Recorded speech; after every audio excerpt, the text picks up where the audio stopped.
warahmatullahi wabarakatuh. Bismillahirrahmanirrahim. Alhamdulillahi rabbil alamin. Allahumma salli ala sayyidina Muhammadin al-fatihi lima ughliqa wal khatimi lima sabaqa nasiril haqqi bil haqq wal hadi ila siratikal mustaqim wa ala alihi haqqa qadrihi wa miqdaril azim. Amma ba'du, usikum wa nafsi bitaqwallah faqad fazal muttaqun. Para ikhwan dan para pemirsa streaming Zawiyah Tarbiyat Tijaniyah Jakarta yang dirahmati Allah, ada pertanyaan tentang istilah thariqatu hamdin wa syukrin. Dan thariqatu hamdin wa syukrin ini adalah thariqah Tijani, yang mana dalam ibadahnya pengamal thariqah at-Tijaniyah lebih fokus memuji kepada Allah dan mensyukuri nikmat Allah, sehingga dalam thariqah Tijani tidak sibuk dengan permintaan-permintaan kepada Allah, tapi lebih menyibukkan memuji Allah dan mensyukuri nikmat yang diberikan oleh Allah kepada kita, di mana Allah menyatakan la in syakartum la azidannakum wa la in kafartum inna adzabi lasyadid. Para ikhwan rahimakumullah, sebelum saya berbicara masalah thariqatu hamdin wa syukrin, pertama saya akan berbicara dulu secara umum thariqah itu bagaimana.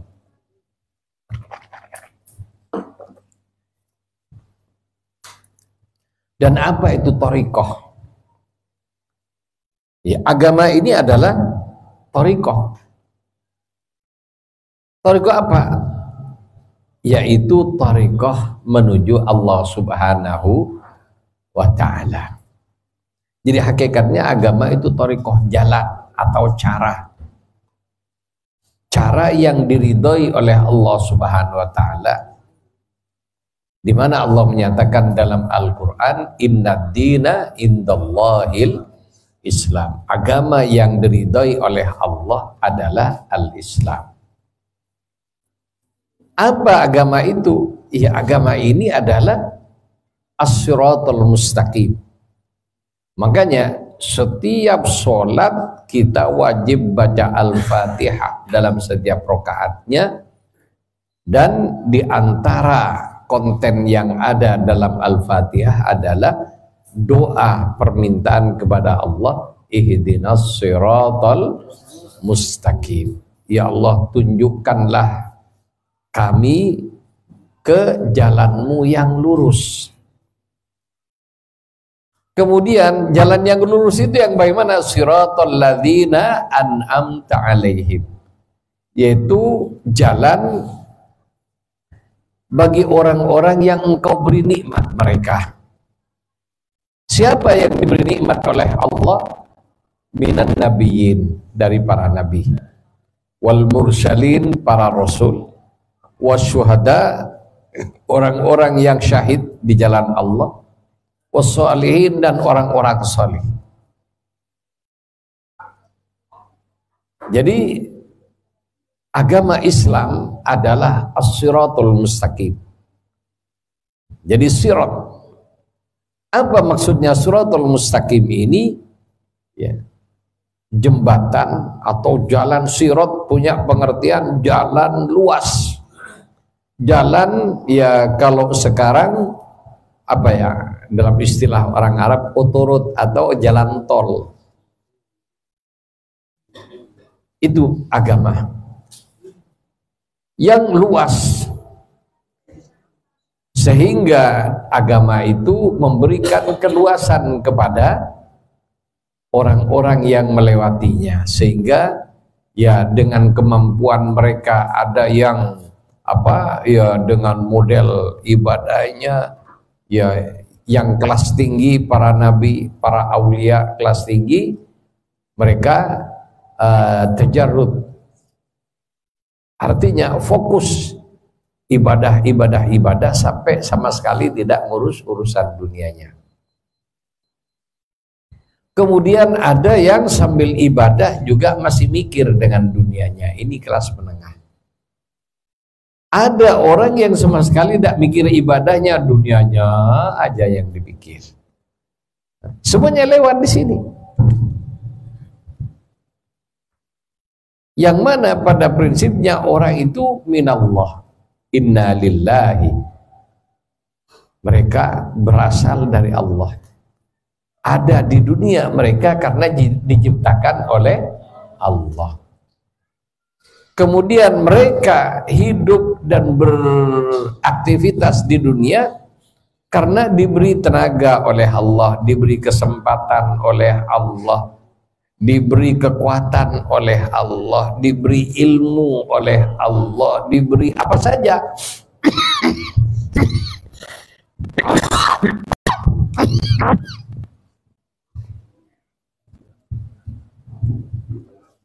Yang mana tak seorang pun memiliki sesuatu kecuali karena diberi oleh Allah Subhanahu wa taala. Nah, kesadaran akan hal ini beda-beda satu sama yang lain. Orang yang terhijab dia beranggapan kepintarannya karena hasil belajar.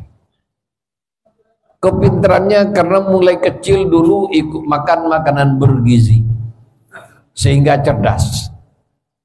Kemudian ilmunya karena hasil belajar. Kesempatan yang didapat adalah karena hasil usahanya. Pokoknya, nah ini orang yang dalam pikirannya adalah sebagaimana orang-orang Mu'tazilah. Ya, mereka ini mengandalkan ikhtiar.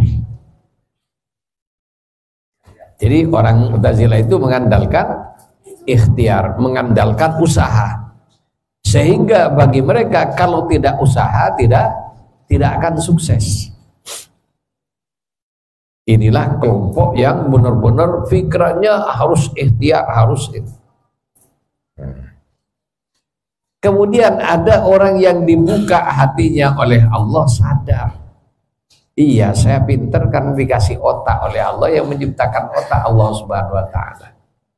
Oh ya, dulu karena makan makanan bergizi, rezekinya dari Allah Subhanahu wa taala.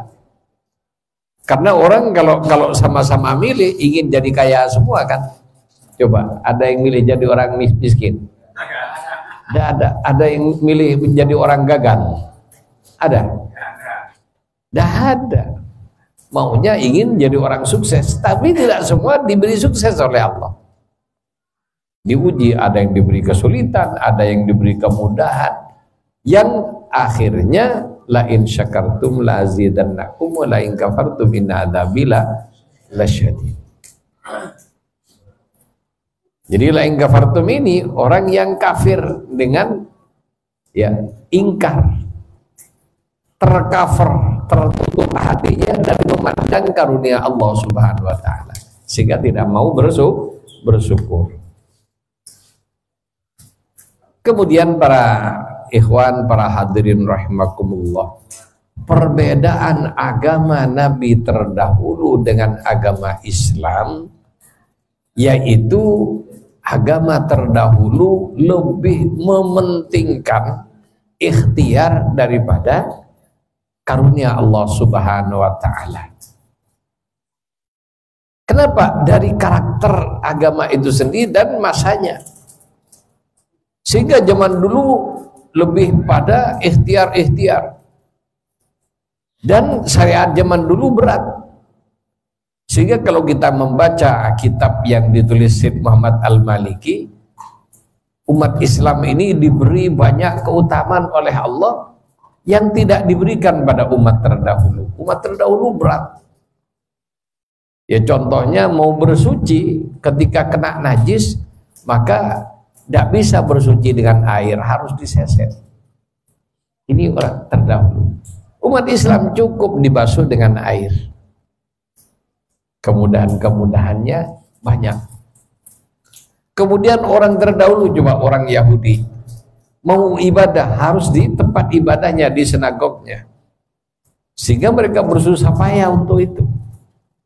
Umat Islam di mana saja bisa beribadah, mau di atas gunung, di lembah, intinya tempatnya suci, selesai. Dan banyak kelebihan-kelebihan yang diberikan oleh Allah kepada umat Islam, sehingga umat Islam ini umat yang paling ringan, umurnya paling pendek. Cuma kalau zaman dulu umurnya sampai ratusan tahun, itu orang zaman dulu. Kita bisa sampai 100 saja udah hebat kalau orang sekarang. Apalagi tiap hari makan Indomie. Ini tolong juga anak-anak ini yang doyan Indomie, kok tiap pagi bau Indomie. Jadi masak Indomie terus tiap hari. Hati-hati, yang gagal ginjal banyak loh. Iya, gara-gara tiap hari makan Indomie itu sampai gagal ginjal itu banyak. Ya bahaya. Itu. Jadi kurangin sampai kalau bisa tidak usah. Sebelum Anda ruwet, sebelum Anda sakit-sakitan. Dan saya tergolong orang hati-hati dalam makanan, masih kena juga, iya kan? Oleh karena itu mumpung kalau belum kena, hati-hati. Karena apa? Saya pun dulu sama, masak, dietin masak. Alah, ya nanti kalau sudah kena batunya baru. Ini para ikhwan. Jadi umat-umat terdahulu itu berat, syariatnya berat. Bahkan diantaranya ya zaman Nabi Musa, syariatnya Bani Israel itu kalau malam berbuat dosa, pagi di depan pintunya ada tulisan dosa apa yang dilakukan pada tadi malam. Jadi masyarakat tahu. Umat Rasulullah Sallallahu Alaihi Wasallam berbuat dosa apapun, andai kalau tidak diberitahukan kepada orang, tidak ada orang tahu, dan tinggal bertaubat kepada Allah Subhanahu Wa Taala. Ini umatnya Rasulullah berbeda dengan umat terdahulu. Kemudian umat terdahulu pada dosa tertentu, tobatnya harus bunuh diri. Faqtulu anfusakum, bunuhlah diri kalian. Itu umat terdahulu. Jadi tobatnya bunuh diri. Umat Rasulullah Sallallahu Alaihi Wasallam, faqtulu anfusakum ini lebih pada perintah yang sifatnya maknawi. Bunuhlah diri kalian, artinya ego yang dibunuh. Fisiknya tidak perlu dibunuh, egonya yang dibunuh. Sehingga ketika sudah terbunuh ego, ya, sehingga ada mati fisik, ada mati maknawi dalam ilmu tasawuf. Bagaimana mati fisik? Ya mati masuk kuburan. Tapi kalau mati maknawi adalah orangnya hidup aktivitas, tapi hatinya, egonya sudah tidak ada.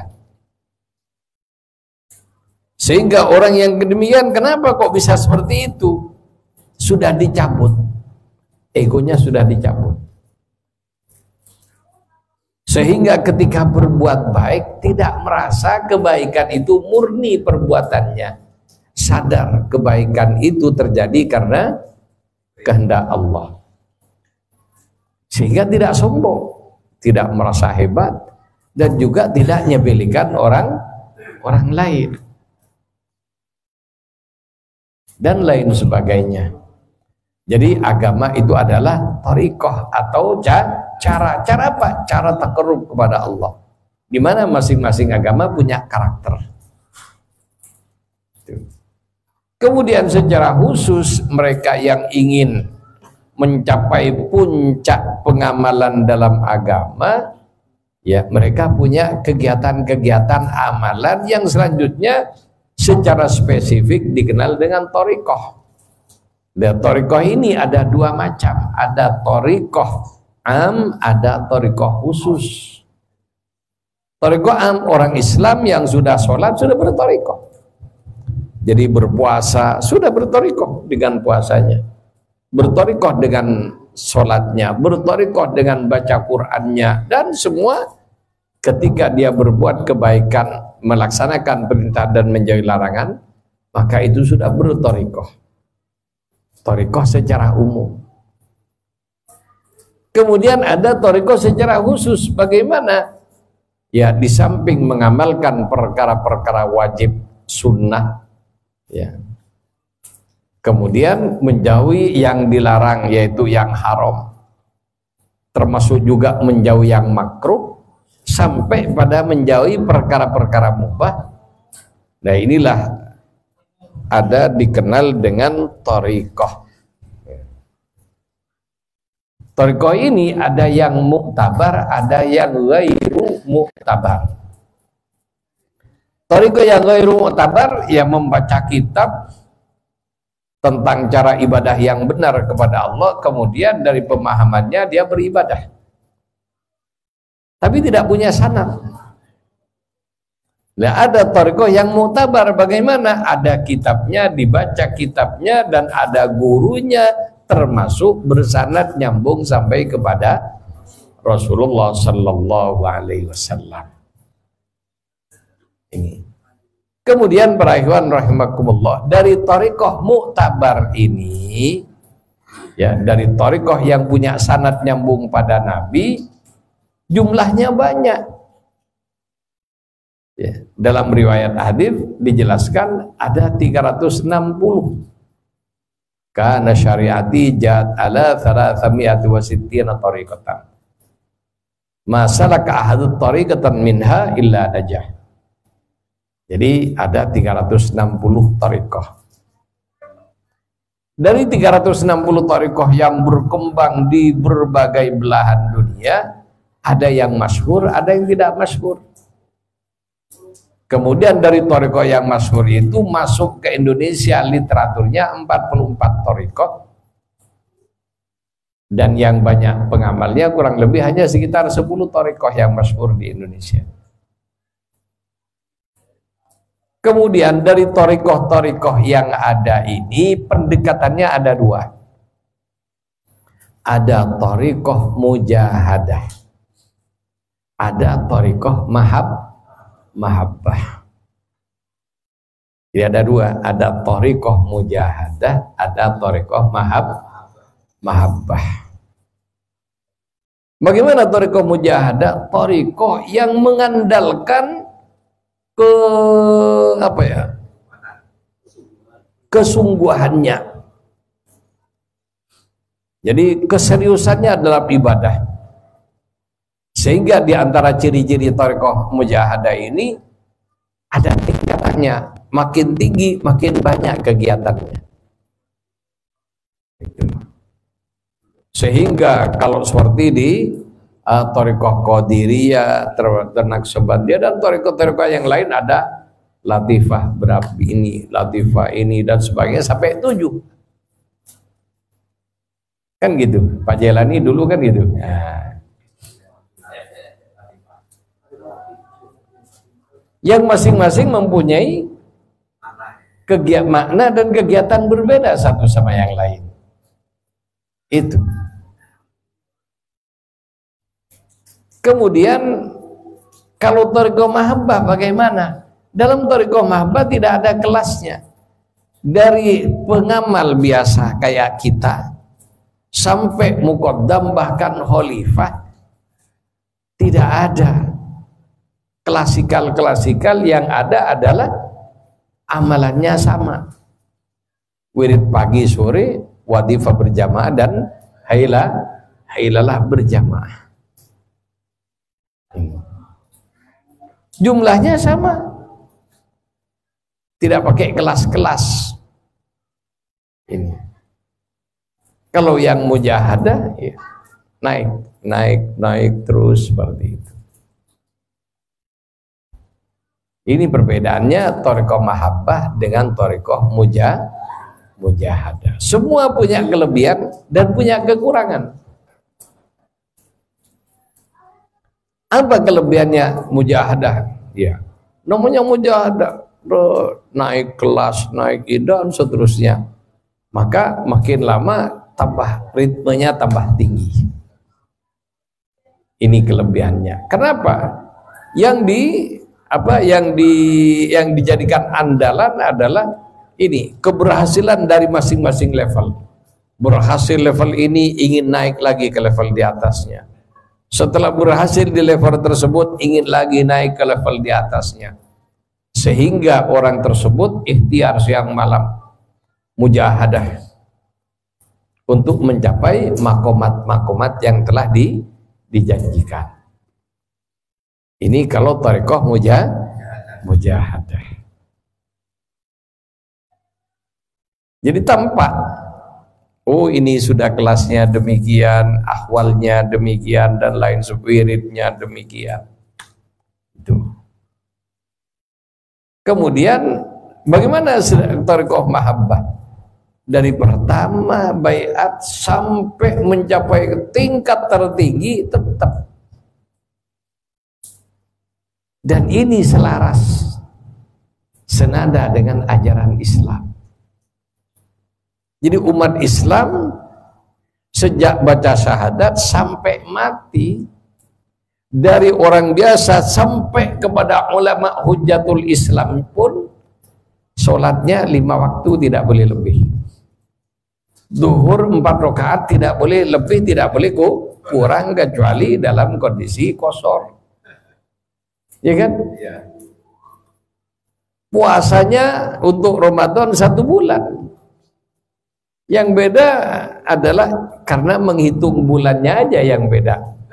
Ada yang pakai ru'yah, ada yang pakai hisab. Intinya sama. Zakatnya, zakat fitrahnya sudah segitu.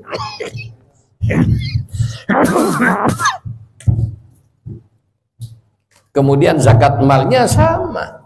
Artinya ketika sudah mempunyai harta sekian, zakatnya sama. Tidak ada perbedaan orang yang ini nanti zakatnya sekian, yang ini dan persentasenya sama. Sudah ada ketentuannya. Hajinya sekali, walaupun kaya raya punya uang triliunan, wajib haji 1 kali.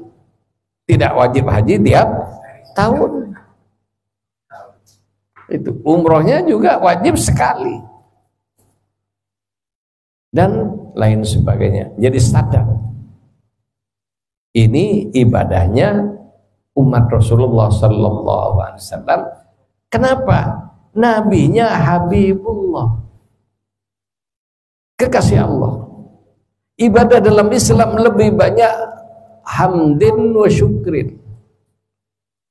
Dianjurkan banyak memuji kepada Allah, ibadah, memuji kepada Allah dan mensyukuri. Ini ibadah dalam Islam seperti itu. Dalam thariqah Tijaniyah juga sama. Thariqatu hamdin wa syukrin, lebih banyak memuji kepada Allah dan mensyukuri nikmat Allah. Adapun thariqah yang lain sama dengan kegiatan umat Nabi terdahulu. Bagaimana? Ya ada levelnya, ada kelasnya, dan lain sebagainya. Sehingga ketika beribadah, salah satu tujuannya ingin mencapai kesempurnaan di masing-masing kelas dan ingin naik kelas. Umat Islam tidak perlu mikir naik kelas. Sholat 5 waktu dari baru masuk Islam sampai mati tetap 5 waktu. Yang 2 rakaat subuh cukup, tidak boleh ditambahi. Yang 4 rakaat tidak boleh dikurangi. Sudah pas itu dah. Ketentuan dari Allah Subhanahu wa taala. Yang berbeda dalam ini thariqatu hamdin wa syukrin, dan berbeda dalam Islam. Ya. Mereka ibadahnya diantaranya sesuai dengan nafas Nabi dan Rasulnya adalah Nabi yang lebih banyak beribadah karena mensyukuri nikmat Allah. Makanya pada suatu pagi Sayyidina Bilal Kalau sebelum adzan Sayyidina Bilal nengok Nabi dulu. Ternyata Nabi sampai pagi masih sholat, menjelang subuh masih sholat malam Nabi, sampai kaki beliau bengkak dan air mata beliau netes sampai ke tempat beliau berdiri, basah jenggotnya, basah bajunya, basah sampai tanahnya basah dengan air mata. Sehingga Bilal sempat bertanya kepada Rasulullah, ya Rasulullah, kenapa engkau ibadah semalaman sampai kayak gini kondisinya? Kaki sampai bengkak, basah semua dengan air mata, sampai berjubah basah juga, bahkan tempat engkau berdiri basah dengan air mata. Sementara Allah sudah menjanjikan akan mengampuni semua dosa-dosamu yang terdahulu dan kemudian, dan mensucikanmu dengan sesuci-sucinya. Siapa lagi ya Rasulullah? Kok seperti ini ibadahmu, kata Sayyidina Bilal. Apa kata Nabi? Apakah aku tidak pantas menjadi hamba yang bersyukur? Sehingga ibadahnya bukan karena minta, bukan karena hajat, sampai semalaman kaki sampai bengkak karena bersyukur kepada Allah Subhanahu wa ta'ala. Kenapa? Syukur itu nikmat ketika orang itu sudah dekat. Jadi orang yang dekat, orang yang menjadi kekasih, yang dilakukan tidak pernah dihitung. Apa perhitungannya? Berada di dekat kekasih adalah sesuatu yang nikmat. Itu. Jadi itulah para ikhwan rahimakumullah, Islam adalah agama syukur. Agama yang lebih mementingkan muji dan muji kepada Allah, ibadah dan ibadah, syukur dan syukur kepada Allah Subhanahu wa taala. Itulah Islam. Demikian juga thariqah Tijani adalah thariqatu hamdin wa syukrin, dan thariqah yang benar-benar senafas dengan Islam. Lalu apakah thariqah yang lain tidak seperti itu? Ada perbedaannya. Kenapa? Thariqah yang lain ada yang senafas, sejalan dengan syariatnya Nabi Musa, ada yang sejalan senafas dengan Nabi Sulaiman, nabi-nabi yang lain. Kenapa? Nabi menyatakan al-ulama warasatul anbiya. Para ulama itu pewaris para nabi. Jadi para aulia, al-ulama dalam hal ini adalah aulia secara khusus, mereka diberi oleh Allah Subhanahu wa taala warisan yang mengalir dari lautan kenabian nabi-nabi terdahulu. Itu. Sehingga amalan-amalannya ada kemiripan dengan amalan nabi terdahulu. Itu di thariqah lain. Lalu bagaimana dengan thariqah Tijani? Thariqah Tijani thariqah Muhammadiyah. Thariqah yang diklaim oleh Rasulullah sebagai thariqah pribadi Rasulullah. Warasahnya, warasah Muhammadiyah kepada Sayyidi Syekh Ahmad At-Tijani radhiyallahu an, di mana Rasulullah sallallahu alaihi wasallam sebagai al-khatmul anbiya wal mursalin, sementara Sayyidi Syekh Ahmad bin Muhammad At-Tijani radhiyallahu an adalah al-khatmul awliya al-muhammadiyyin. Jadi ini sama-sama khatam, satu khatmul anbiya al-mursalin, sementara Sayyidi Syekh khatmul awliya al-muhammadi. Apa hakikat dari khatmul awliya al-muhammadi dan khatmul anbiya al-mursalin? Jadi dari Allah Subhanahu wa ta'ala. Jadi agama ini milik Allah. Kemudian agama ini oleh Allah diamanatkan kepada Rasulullah sallallahu alaihi wasallam. Rasulullah satu yang dapat amanat. Kenapa Allah hanya menciptakan satu makhluk, yaitu cahaya Muhammad sallallahu alaihi wasallam dalam hakikat Ahmadiyah. Yang selanjutnya bla bla bla dikeluarkan dari hakikat Ahmadiyah ke hakikat Muhammadiyah. Nah, Al-Fatih lima ughliq di hakikat Ahmadiyah. Makhluk pertama yang menjadi pembuka makhluk-makhluk berikutnya.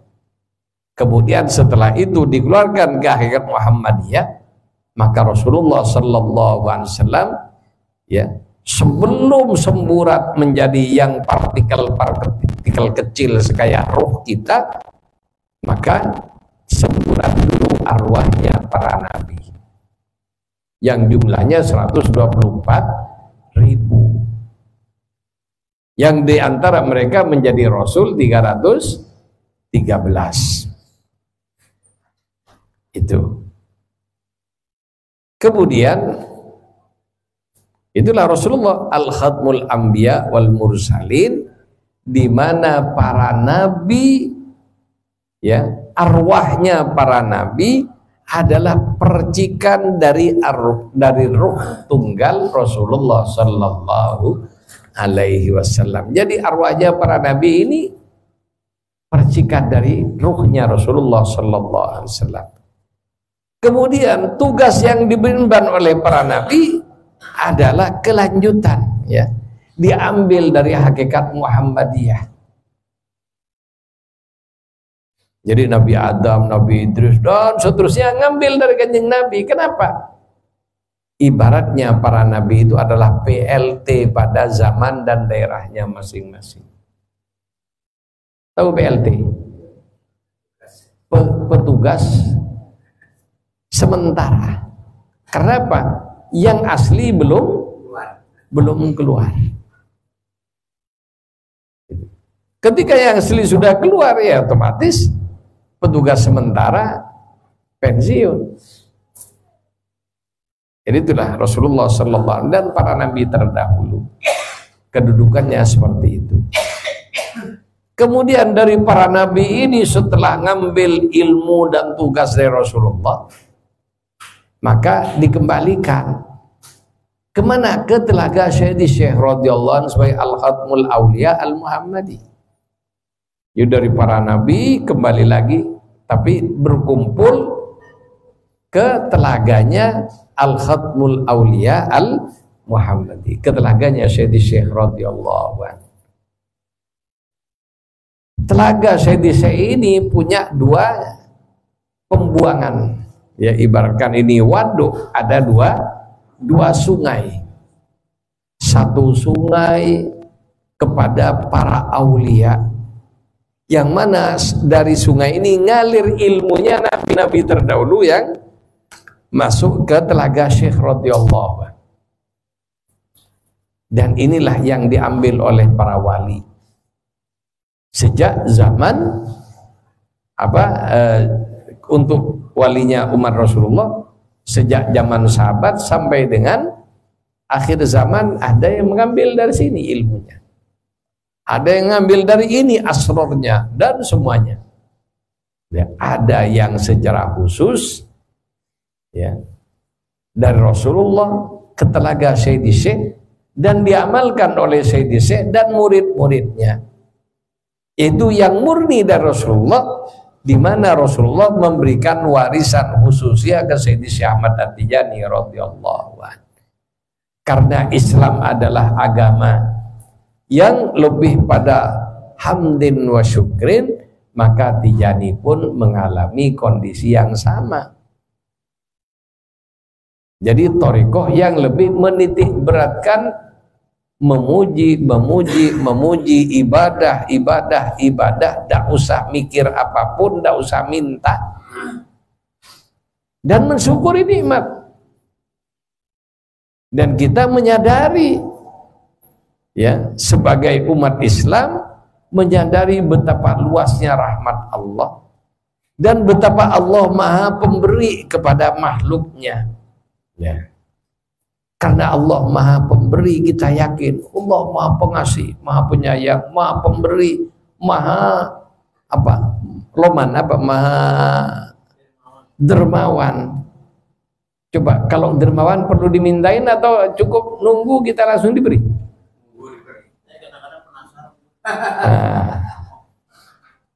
Jadi ketika kita ini terlalu minta banyak kepada Allah tanpa disadari kita sedang meragukan kedermawanan Allah. Betul atau tidak? Tanpa terasa punya keyakinan kalau tidak minta tidak dikasih. Berarti Allah ini harus dibaca surat Fatih ribuan baru ngasih. Pelit menurut kita. Iya kan? Sehingga kalau punya keyakinan harus baca sekian baru Allah akan ngasih, berarti nganggap Allah itu maha pelit.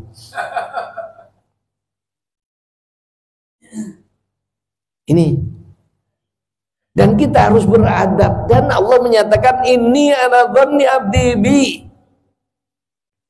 Aku berbuat sesuai dengan prasangka hambaku kepadaku, kata Allah. Ya sudah, kalau Anda berpikir kalau tidak berdoa tidak dikasih, maka Allah tidak akan ngasih kalau Anda tidak berdoa. Anda sendiri yang punya prasangka begitu. Tapi kalau kita punya prasangka bagus kepada Allah dan malu minta, kenapa? Takut su'ul adab kepada Allah Subhanahu wa ta'ala. Sehingga ya dalam kehidupan sehari-hari kita lebih banyak walaupun beribadah memuji dan bersyukur kepada Allah. Dan karena kita sudah yakin Allah maha pemurah, maha pemberi, sudah Allah yang lebih tahu yang terbaik untuk kita. Sehingga ketika diberi kesulitan pun bersabar. Kenapa? Ya, ini ujian dari Allah. Karena apa? Ya, Allah menyatakan, Rasulullah menyatakan, idza ahballahu al-'abda ibtala. Allah kalau sudah senang dengan hambanya, maka Allah kasih dia musibah. Nah, jadi orang yang dapat musibah itu bisa jadi lagi dicintai oleh Allah. Kenapa? Allah lagi ingin melihat butiran-butiran mutiara air mata keluar. Dan Allah senang dengan butiran-butiran itu. Allah sedang ingin mendengar keluhan-keluhannya pada tengah malam. Ya Allah, ya Allah. Allah lagi senang mendengarkan. Kenapa? Coba bayangin. Ya. Coba manten baru mendengar desah-desah pasangannya, senang apa enggak? Wah, Pak Jailani langsung on kalau ini. Itu. Coba kita berdampingan, tiba-tiba langsung indah apa enggak? Kalau sepi. Tapi pada suatu saat dicubit, aduh. Tapi aduh sakit.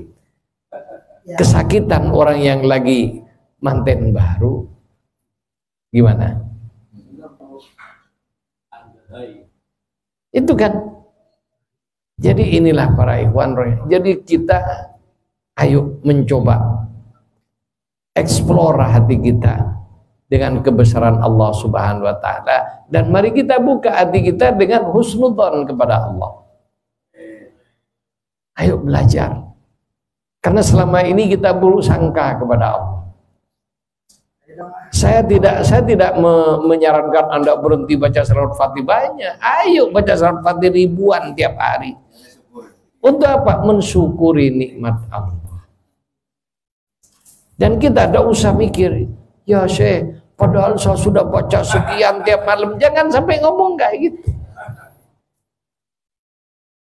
Jadi nikmati, ya ini ketika Anda ibadah dengan kenikmatan, dengan kerinduan kepada Allah Subhanahu wa ta'ala, maka sebanyak apapun Anda membaca surat Fatih bukan beban.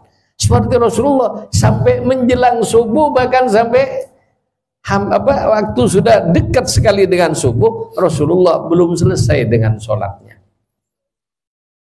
Sampai kakinya bengkak, sampai tempat berdirinya basah. Jubahnya basah, jenggotnya basah. Untuk seorang nabi yang maksum, dijamin tidak berbuat dosa. Andaikan berbuat dosa sudah Allah memberikan ampunan kepadanya. Kayak gitu ibadahnya. Sementara kita ini tiap hari produksi dosa atau tidak? Produksi dosa. Rajin kita produksi dosa. Baru baca surat Fatihah 100 sudah manyun. Saya baca ini sekian, saya khatam Quran sekian. Itu justru orang-orang yang jatuh cinta baca Quran sampai banyak tidak terasa. Kenapa? Berdialog dengan kekasih. Coba dulu manten baru ngomong hampir semalaman, sudah subuh. Iya kan? Cerita ini ada aja yang mau diceritakan. Iya kan? Itu kalau lagi jatuh cinta. Beda kalau sudah manten lama. Baru nempel bantal langsung sampai langit ketujuh.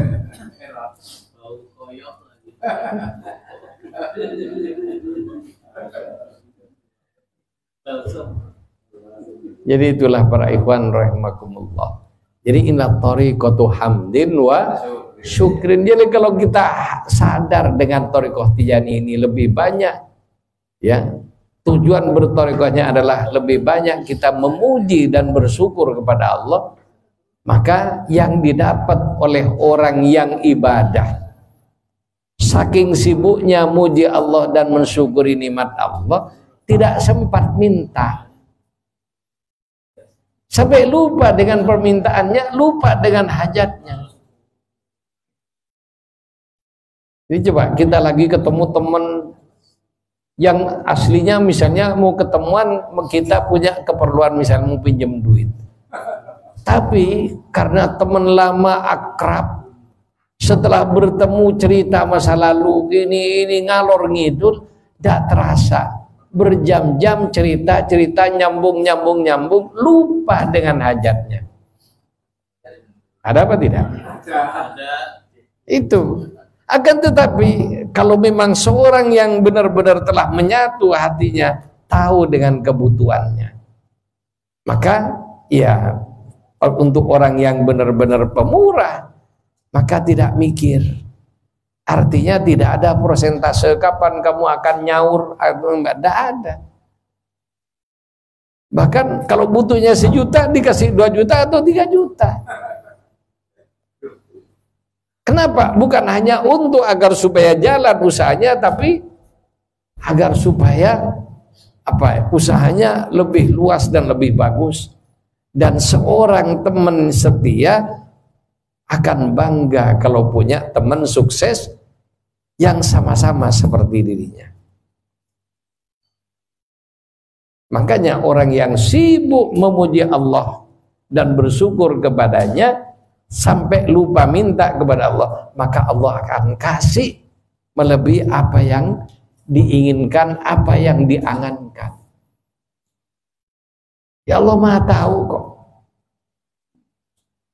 Sehingga orang-orang arifin, ahlul ma'rifah kepada Allah, yang sudah kenal dengan Allah, maka mereka tidak berani mengungkapkan hajat. Kenapa? Sebelum mengungkapkan hajat sudah malu duluan.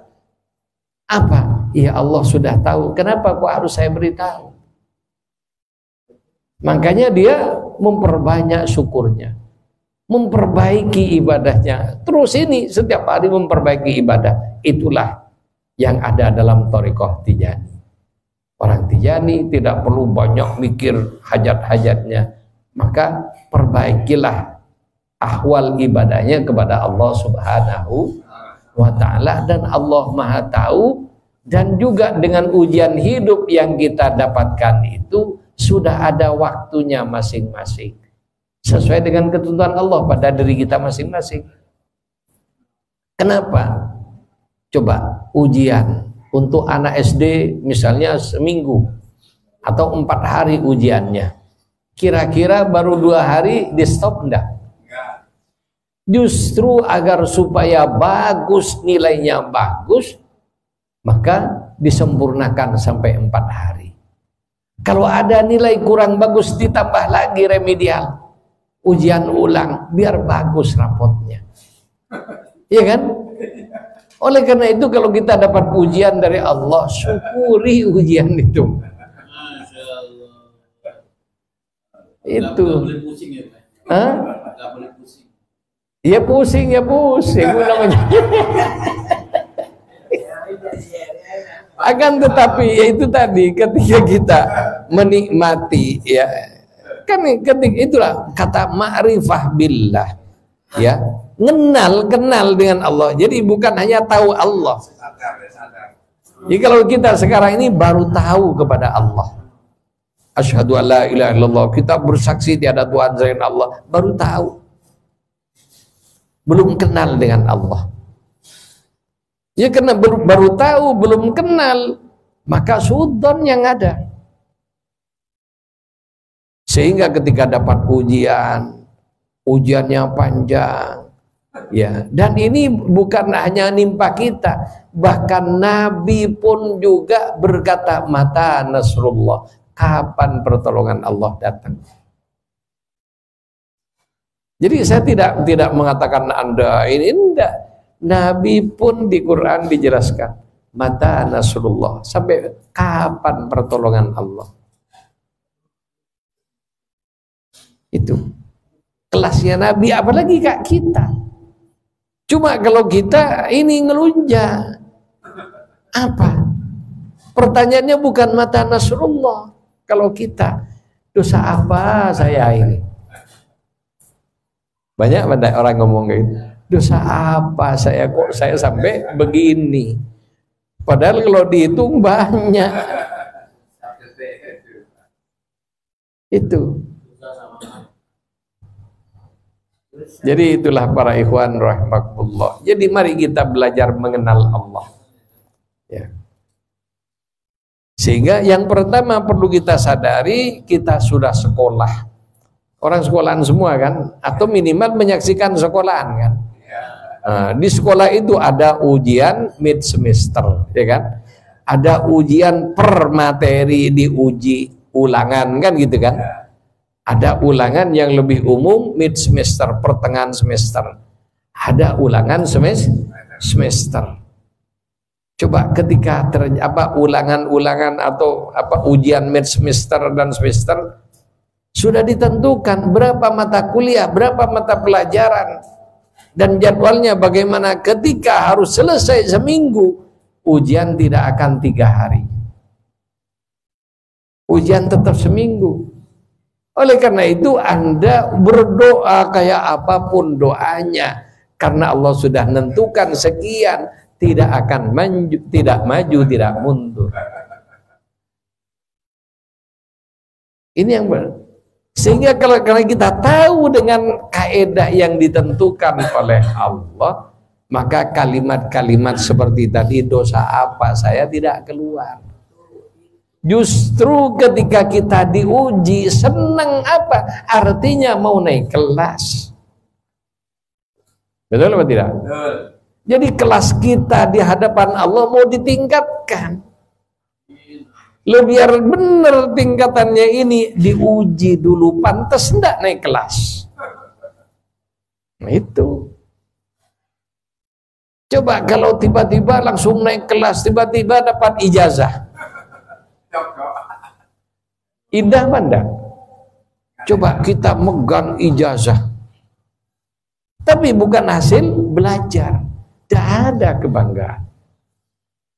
Ya saya kalau mau bangga-banggaan, ijazah Quran, banyak saya dari para masyayikh dapat ini, ijazah tabarruk. Tapi pernahkah saya ngomong, saya ini dapat ijazah ini? Tidak pernah kan? Kenapa? Wong saya dapatkan bukan hasil belajar. Apa yang bisa dibanggakan? Beda dengan mereka punya ijazah dan ahli pada bidangnya. Pantas mereka bangga dan memamerkan kebolehannya. Jadi kalau hanya dapat ijazah tanpa hasil belajar, tanpa jerih payah, saya ijazah hadis ada, ijazah kutubus sittah ada, oh ini banyak saya. Tapi karena saya bukan ulama hadis dan saya tidak kuliah secara khusus, tidak belajar hadis secara khusus kepada mereka, maka saya tidak pernah ungkap ini kepada orang. Kenapa? Ya juga saya hanya tabarruk saja dengan ulama hadis. Saya tabarruk dengan ulama Quran. Dan saya hanya berharap moga-moga digolongkan dengan mereka walaupun saya bukan ahlinya. Itu. Ya, mereka yang penting tidak ngaku-ngaku. Kalau diakui alhamdulillah kan. Ini. Jadi inilah thariqah Tijani, thariqatu hamdin wa syukrin. Kita titik beratnya lebih banyak muji dan bersyukur kepada Allah, termasuk juga dengan ujian yang kita dapatkan. Ayo kita belajar menyesuaikan hati kita untuk menerima dengan apa yang menjadi ketentuan Allah. Kenapa? Sudah jelas di antara rukun iman yang 6, wabil qadari khairihi wa syarrihi minallah. Takdir baik dan buruk itu dari Allah. Ditakdirkan baik bersyukur, ditakdirkan kurang baik sampai pada kondisi tidak baik bersabar. Maka kita akan mulia dengan hal tersebut. Coba saudara kita di Palestina, anaknya meninggal, ibunya meninggal, saudaranya meninggal, kemudian rumahnya ambruk, waktunya sahur tidak jadi sahur, waktunya buka tidak jadi buka. Coba bayangin ujiannya. Tapi mereka diberi kekuatan oleh Allah Subhanahu wa Ta'ala. Itu. Ya nangis. Akan tetapi kita lihat betapa mereka diberi keteguhan hati oleh Allah Subhanahu wa Ta'ala. Itu. Kenapa kok dunia simpati dengan mereka? Karena kesabarannya, karena keteguhan imannya. Itu. Coba dengan Israel, kenapa seluruh dunia mengutuk Israel? Karena keserakahannya. Itu. Dan kita dalam hal ini, ya semua itu adalah cermin. An-nas mira'un nas. Jadi kita bercermin dengan manusia yang lain. Ketika kita bertemu dengan orang yang mampu bersabar dengan ujian yang hebat, kita harus melihat mereka dan minta kepada Allah, walaupun tidak diuji kayak mereka, kita bisa berkumpul kelak dengan mereka. Itu. Kemudian ada juga orang yang diberi kemudahan, harta kekayaan, macam-macam. Dan mereka banyak bersyukur kepada Allah. Karena ada, ya, di abad ini ada muqaddam yang diberi kekayaan oleh Allah, punya maskapai penerbangan. Kata Syed Ahmad Baradah, cucunya Syed Ali Harazim, cerita pada saya, ada seorang muqaddam yang mana berangkat dari rumah ke kantornya, sampai di depan pintu kantor sudah hatam 30 juz. Bagaimana caranya kalau sudah Allah ngasih karomah? Yaitu karomah dari Allah Subhanahu wa Ta'ala. Kemudian di kantornya lebih banyak sholat, lebih banyak nangis. Ditanya apa yang ditangisi, duitnya banyak, tidak kehitung. Coba. Punya pesantren digratiskan lebih dari 100 titik pesantrennya. Santrinya ribuan. Gratis 100%. Orangnya tiap hari nangis terus. Ditanya apa yang membuat kamu menangis? Saya khawatir anak saya tidak bisa melanjutkan perjuangan ini. Itu. Saya khawatir nikmat yang diberikan oleh Allah kepada saya turun pada anak saya tidak bisa mensyukuri nikmat ini. Jadi khawatir. Karena apa juga bagian dari asas dalam thariqah ini adalah adamul amni mim makrillah. Kita tidak boleh merasa aman. Jadi walaupun kita diberi kemudahan, bisa jadi kemudahan itu menjerumuskan kita. Dan banyak orang sukses karena diberi kesulitan. Coba tabrakan fatal di jalan tol atau di jalan yang rusak. Jadi yang fatal itu apa yang terjadi di jalan-jalan yang mulus. Coba yang korup, yang banyak duitnya atau enggak makan berhari-hari? Yang banyak duitnya. Kenapa? Ketika duit banyak, fasilitas sudah ada semuanya, tanpa terasa terjerumus kepada apa? Sifat tamak. Karena yang kita butuhkan kan nyambung hidup, makan sepiring. Punya perusahaan sampai sekian perusahaan, tidak kelar-kelar, tidak puas-puas, ingin lagi, buka cabang lagi, buka cabang ini. Sehingga ada istilah gurita bisnis, ya kan? Bagaimana gurita bisnis? Bisnisnya satu, contohnya Indomie. Awalnya bungkusnya pesan ke perusahaan lain, kan tinggi biayanya kan kalau mesen. Maka dia bikin perusahaan lagi khusus percetakannya, bikin bungkusnya. Oh iya, bahannya masih ini, plastiknya masih ini, bikin juga pabrik khusus itu. Oh ini nganternya masih pakai orang lain, beli truk sebanyak-banyaknya, terus perusahaan khusus truknya. Jadi menggurita dan tidak selesai-selesai. Kenapa? Pelit. Jadi jangan sampai uang yang sudah terkumpul nyiprat ke orang lain. Cukup dari saku kanan ke saku kiri. Ini kalau sudah ketamakan merajalela. Dan manusia tidak akan puas dengan kesuksesannya kecuali sudah disumpel tanah mulutnya. Artinya sudah mati.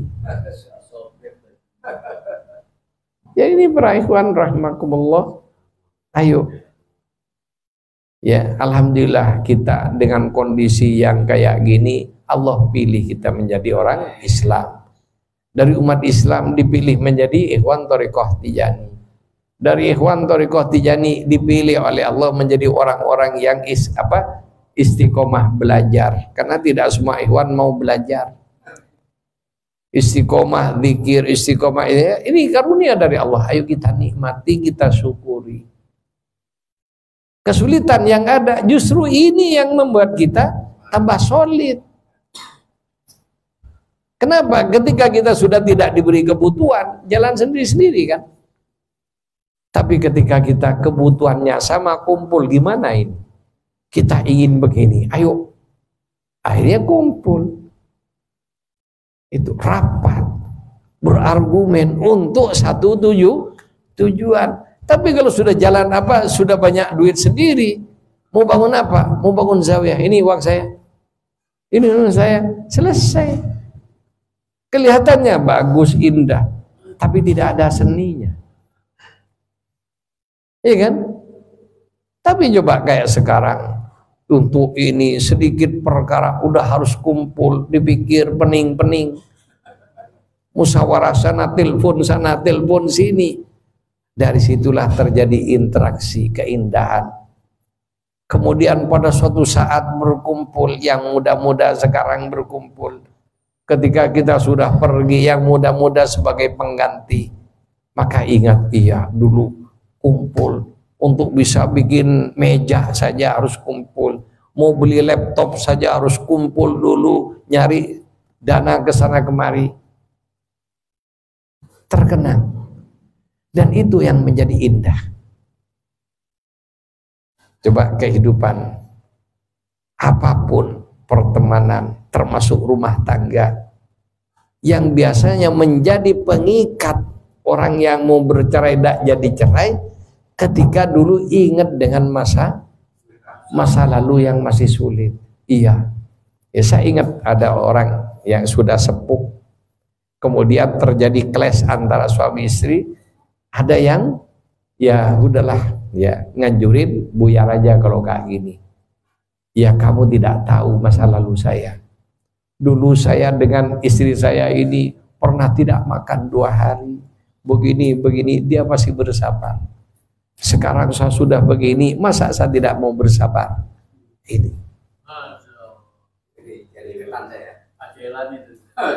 Jadi itu, jadi sesuatu yang tadinya pahit, di waktu yang akan datang bisa menjadi jamu yang lezat.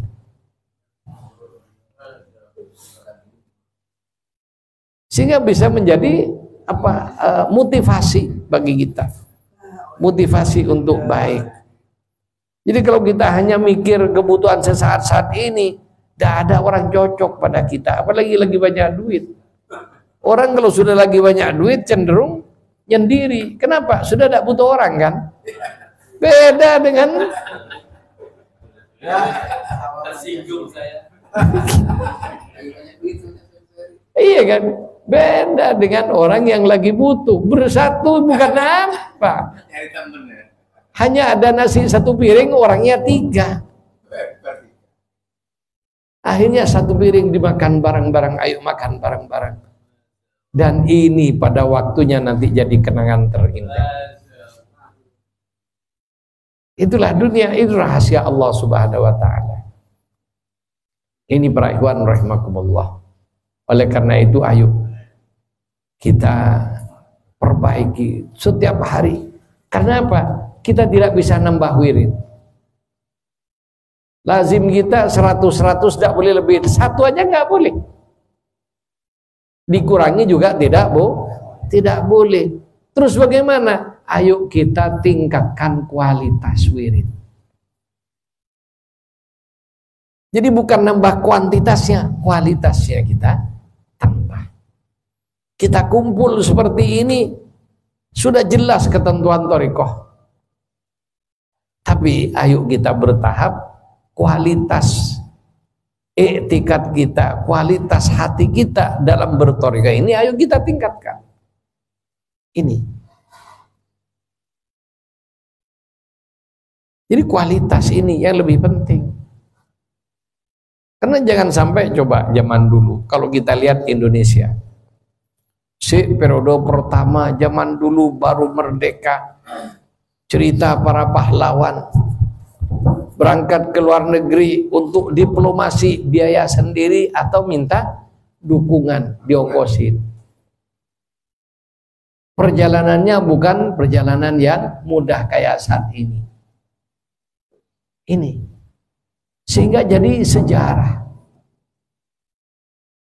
Kemudian untuk bisa berkata merdeka, berhadapan dengan moncong-moncong senjata. Tapi bagaimana mereka, gelora hati mereka ketika mengatakan merdeka, ngepal tangannya, termasuk juga mengkristal keindahan, semangat yang tidak terhingga di hati mereka. Itu orang-orang zaman dulu, para pejuang-pejuang kita. Coba sekarang merdeka, ngambang. Kenapa kok tidak ada ruhnya? Tidak ada kesulitan. Jadi kesulitan ini sebenarnya menjadi lem yang akan merekatkan perjuangan satu orang dengan yang lain. Itu coba kita bayangkan. Makanya saya kalau sudah 17-an, zaman dulu kan ada karnaval. Ya, ketika saya masih di kampung ada karnaval, ada yang bawa bambu runcing, iya kan? Sampai mukanya dipakai ini, saya ketawa. Kenapa? Ya itu, orang sekarang hanya, oh ini dulu tentara kita, oh ini tentara Indonesia dulu pakai bambu runcing, musuhnya pakai tank. Coba musuhnya pakai tank dan pesawat. Coba, belum senjata otomatisnya. Musuhnya bambu runcing. Kira-kira kalau orang sekarang ada ndak yang bisa berani kayak gitu? Itu. Kenapa kok sampai terjadi seperti itu? Karena apa? Semangat mengkristal. Jadi berawal dari rasa takut, rasa kecewa, berkumulasi dan rasa takut, rasa kecewa, rasa dendam, tuh mengkristal. Sehingga rumus matematik berlaku. Bagaimana? Minus kali minus menjadi plus, ya kan? Takut kali takut nikat.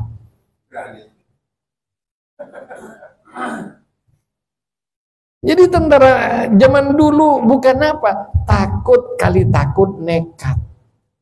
Akhirnya semboyannya merdeka atau mati. Jadi semboyan Sayyidina Ali, ish kariman au mut syahidan. Ish, hiduplah kalian kariman, tapi harus dengan kemuliaan, merdeka.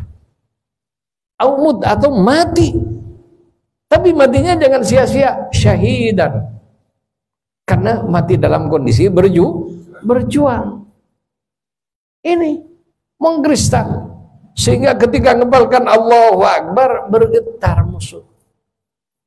Pakai tank, gemeter. Pakai brand, gemeter dan fokus. Itu. Sementara yang kristal kebencian, kristal cinta, macam-macam sudah menjadi satu.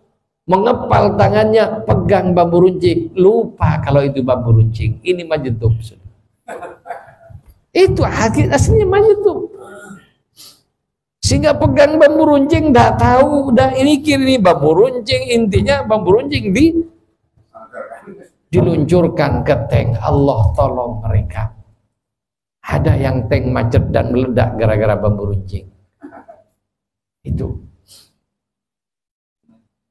Jadi doa ini, doa itu, sekarang doa banyak. Tapi kenapa kok doanya tidak istijabah? Karena hatinya tidak sampai. Zaman dulu doanya, bahkan zaman dulu masih faswahanya masih kurang sekali. Sehingga diantara ya hayyu ya qayyum menjadi ya kayu ke ya kayu. Itu zaman dulu. Tapi walaupun doanya salah secara kalimat, secara faswah, hatinya yang tembus kepada Allah. Dan yang dilihat oleh Allah bukan lisannya yang salah ucap, tapi hatinya yang benar dalam i'tikad kepada Allah Subhanahu wa ta'ala. Kayak ngajak perang aja ini mudah tadi.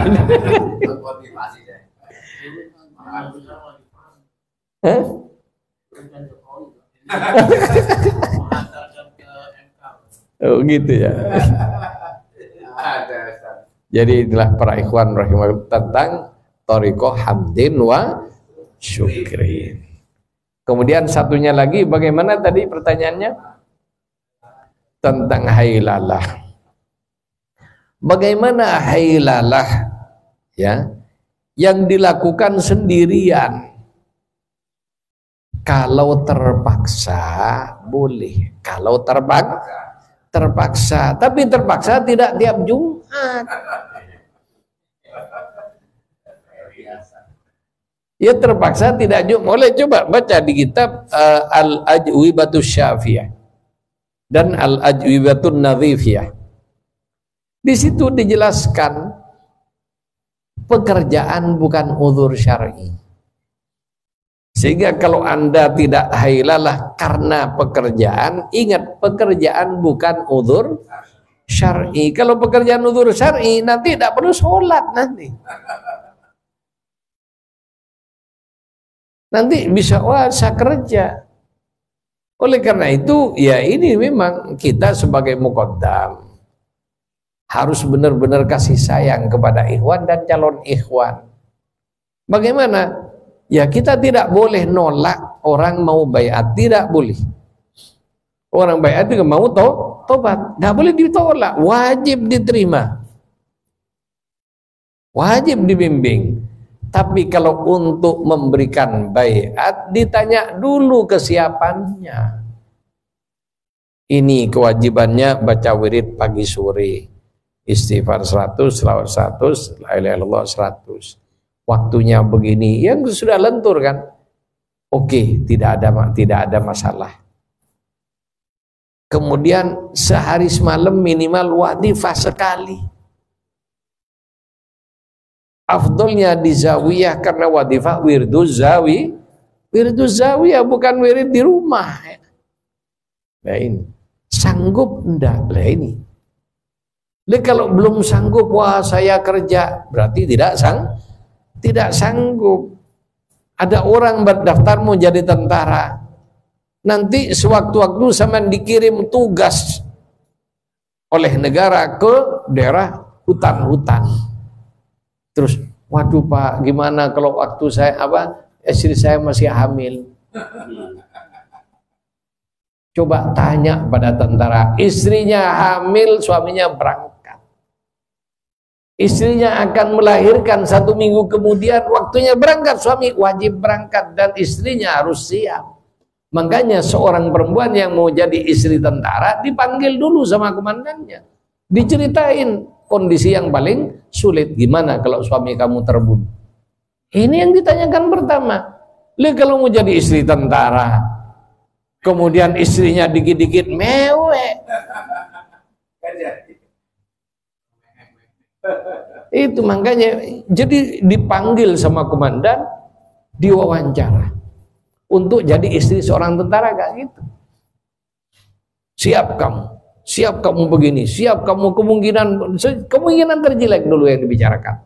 Kalau jadi jenderal nanti jauh ini lain lagi. Itu. Jadi ceritain kemungkinan terjelek. Termasuk juga calon ikhwan harus dijelaskan kemungkinan terjeleknya itu. Kesulitannya. Siap apa enggak? Kalau tidak siap, ini. Jadi makanya ada yang perlu kita perbaiki dari seperti saya muqaddam. Saya menyadari dulu saya sembarangan. Seneng, apalagi masih baru jadi muqaddam, ada orang mau masuk, dipaksa masuk. Iya kan? Ini kenyataan. Seneng ketika ada orang masuk baiat. Wah, saya sudah membaiat sekian orang. Akan tetapi kayak gini jangan terus-terusan. Nanti thariqah diobral jadi barang murahan nanti. Makanya setelah syurafa para masyayikh datang, dan dalam hal ini sengaja Habib Ja'far itu tidak ikut bicara. Kenapa? Beliau kan dengan para muqaddam yang lain sama-sama Indonesia, sama ini sudah. Maka beliau undang para masyayikh. Beliau undang para syurafa yang alim. Kemudian beliau yang menjelaskan dan beliau juga mendengarkan dengan hikmat. Itu. Jadi ini kebijakan beliau kayak gitu. Sehingga selanjutnya tidak sembarang sudah mau ngebaiat, ditanya dulu syaratnya begini, siap atau tidak, ini syaratnya begini, siap atau tidak, dan seterusnya. Kalau perlu dibicarakan kemungkinan terjeleknya.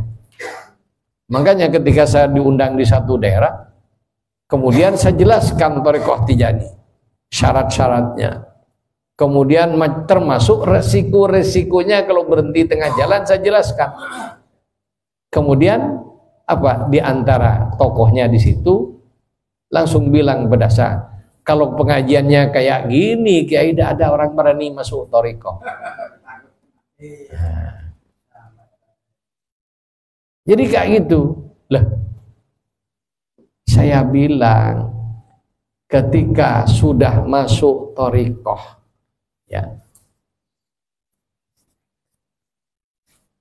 dirinya, kedua orang tuanya, anak-anaknya dijamin masuk surga tanpa hisab. Ini jaminan yang sangat spektakuler. Tapi tidak ada makan siang gratis.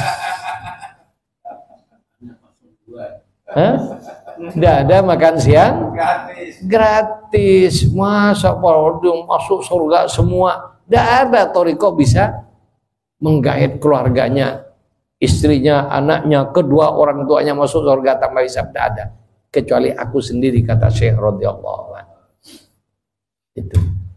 Dengan jaminan sebesar ini, maka otomatis ada konsekuensi kayak tentara tadi. Makanya ketika kita ngomong apa adanya, tujuannya apa? Agar supaya tidak sembarangan dengan thariqah.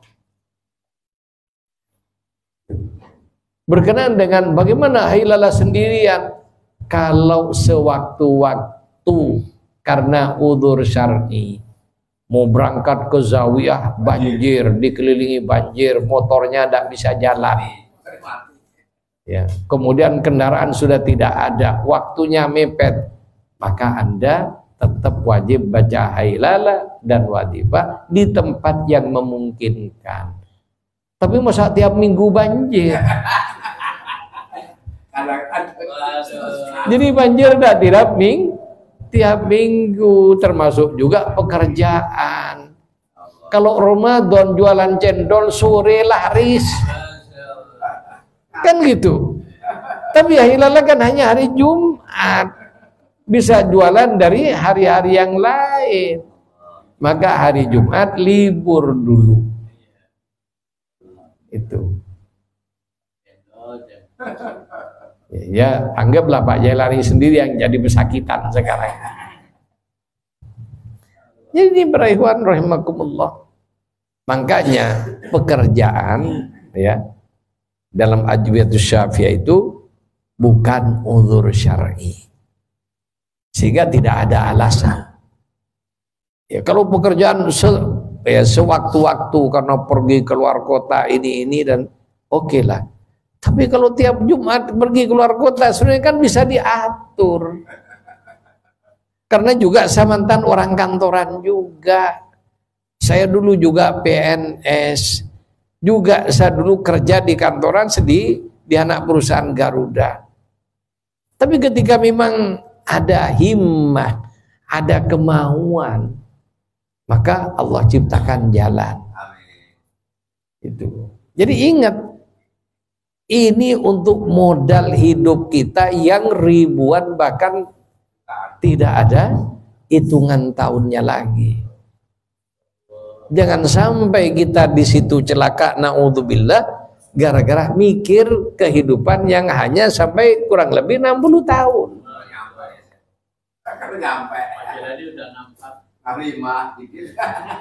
Iya, jadi ayo kita pikir ini. Jadi bukan main-main.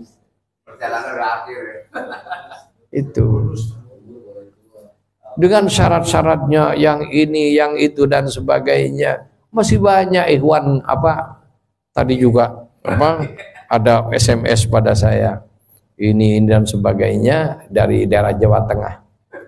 Kemudian dia kasih tahu temennya ini ada di Ampel sekarang. Ampel ini kemana? Kalau ke Sunan Ampel batal torekonya. Kalau ke Ampel ke makumnya Ki Muhammad bin Yusuf, tidak apa-apa, karena muqaddam Tijani. Tapi kalau ke Sunan Ampel batal torekohnya. Itu, ya karena mungkin kurang penjelasan.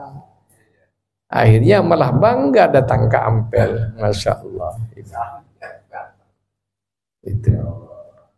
Ini para ikhwan rahimakumullah, penting kita ngaji. Karena juga sampai sekarang masih tidak selesai-selesai. Bagaimana kalau begini? Bagaimana kalau begini? Ya, saya kan masih cucunya Sunan Ampel. Iya, kenapa kalau cucu Sunan Ampel? Iya kan? Iya. Jadi ya tidak masalah. Jadi cucu Sunan Ampel tidak batal torikonya. Yang batal ziarah wali. Itu. Ketika menziarahi ya Sunan Ampel sebagai wali dan istimdad dengannya karena kewaliannya, batal torekohnya. Tapi kalau dia datang cucu kepada kakeknya, sowan pada kakek, aslinya tidak sampai tidak membatalkan, tapi membedakan ziarah istimdad dengan murni Ini tidak mudah. Makanya oleh Sayyidina langsung dipakem, udah dikunci. Sehingga di pertemuan Muqaddam ketika masih sudah selesai dijelaskan, ada yang tanya lagi, ketiga kalinya Syed Muhammad Al-Habib dengan marah, Assalamualaikum. Nah, setelah itu beliau mengatakan fi hadal mas'alah, ya, ughliqil bab warmal miftah ilal bahr. Urusan ini kunci pintunya, habis gitu buang kuncinya ke tengah laut, artinya tidak usah dibahas lagi. Kenapa? Walaupun kita cucu seorang wali besar, tidak datang ke kuburannya tidak akan dilaknat.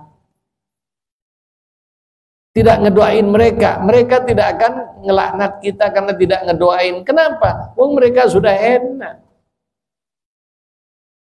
Para aulia sudah ada di tempat yang enak, di Iliyin. Kita ini kan lagi berjuang. Dan ada syarat-syarat yang harus diperhatikan ini. Jadi bukan nanti, oh kita tidak mau datang ke buyut kita, ke nenek moyang kita yang wali. Mereka sudah selamat, aman, sejahtera di hadrat Allah Subhanahu wa taala. Kita ini lagi berjuang. Yang dalam perjuangan itu karena kita lain departemen, maka kita dilarang datang ke departemen lain. Karena kita di lain perusahaan, kita dilarang datang ke perusahaan lain. Itu pokok masalahnya. Ya, kembali ke masalah hailalah, maka hailalah ini kewajiban seperti sholat Jumat. Bagaimana sholat Jumat? Boleh tidak sendirian? Tidak sah nanti. Kalau sekali-kali karena udzur syar'i, ya, sampai perjalanan tidak bisa sholat Jumat, sholat duhur, ya kan? Ya. Untuk sekali tidak apa-apa. Makanya ketika hari Jumat jangan merencanakan perjalanan biar sholat Jumatnya tidak terganggu. Demikian juga hailalahnya. Jadi kalau mau benar udah patok Jumat, tidak boleh kemana-mana. Fokus. Ya order kayak apa leh? Kenapa? Ditakutkan nanti kayak orang Yahudi. Tahu orang Yahudi kenapa kok jadi kera? Karena pada hari Sabtu Allah uji ikan banyak. Hari Sabtu mereka sabat. Ya, jadi Jumatannya orang Yahudi hari Sabtu, orang Kristen hari Ahad. Itu. Kalau hari Sabtu ikan itu sampai ke pantai itu menggoda. Tapi pada hari Sabtu itu dilarang kerja. Akhirnya apa? Mereka tidak mau kerja hari Sabtu, tapi bikin rekayasa. Dibuatkan jaring mulai hari Jumat dan seterusnya, macam intinya mereka melanggar ketentuan.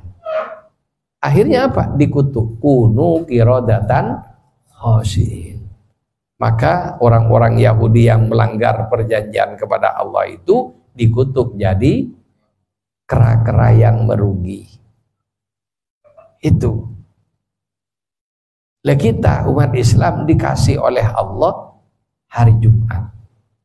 Idza nudiya lis-sholati min yaumil jum'ati fas'au ila dzikrillah wa dzarul bai'. Nah ini.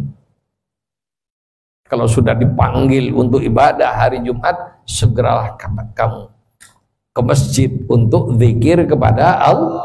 Fas'au ila dzikril wa dzarul bai', tinggalkan perdagangan. Cendol belah dulu, warung tutup dulu. Itu. Jadi fas'au ila dzikrillahi wa dzarul bai'. Dzalikum khairul lakum in kuntum ta'lamun. Itu lebih baik bagi kamu. Kenapa? Kamu telah menang dengan hawa nafsumu. Ya. Kenapa? Bisa jadi kalau hari Jumat banyak pesanan. Ya kan? Iya. Nafsu, waduh sayang. Itu. Tapi qul ma indallahi khairum minal lahwi wa minat tijarah. Ya. Jadi katakan apa yang ada di sisi Allah lebih baik daripada sekedar jualan. Itu. Wa idza qudiyatis sholati fantasiru fil ardi wabtagu min fadlillah wa dzkurullah, ya kan? Wa idza qudiyatis sholat, setelah selesai dilaksanakan sholat Jumat itu. Wa idza qudiyatis sholati fantasiru fil ard, silahkan kamu bertebaran di muka bumi mencari fadl, mencari rahmat Allah. Idza qudiyatis sholati fantasiru fil ardi wabtaghu min fadlillah. Setelah itu wadzkurullah, menjelang maghrib kumpul lagi di zawiyah untuk berzikir. Itu. Jadi semua sudah ada di Quran, yang dilakukan di jani itu sesuai dengan Quran.